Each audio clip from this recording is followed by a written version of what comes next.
Alors, l'indépendance acquise du pays est une succession, je vous le rappelle, d'événements qui ont débuté selon plusieurs analystes le 4 janvier 1959. Joseph Kasavubu, président de la BACO, se voit refuser par les colons de tenir son discours à la place Imka. Nous sommes là dans la commune de Kalamou. Les partisans en colère mêlés aux supporters de la SV Club qui venaient d'ailleurs de perdre un match face à l'équipe de Mikado procédèrent à des casses. Des émeutes sont suivirent. Je vous propose ici de suivre Pierre-Célestin Moualamboui, analyste sportif, qui nous en parle.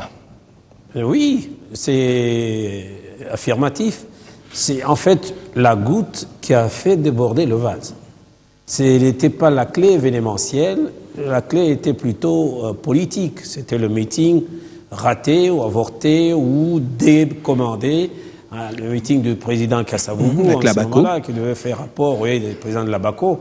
Et c'était à la place Imka. Et vous imaginez, c'est dans les environs du stade Roi-Baudouin à ce moment-là, qui est devenu par la suite Père Raphaël. Et là, il y a un événement fâcheux, c'est que Mikado a battu V Club.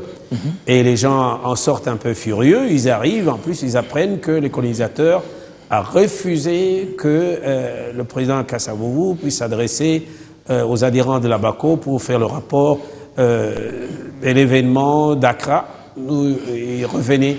Et mais voilà, ils se sont mis à jeter des pierres qui avaient d'ailleurs commencé au stade.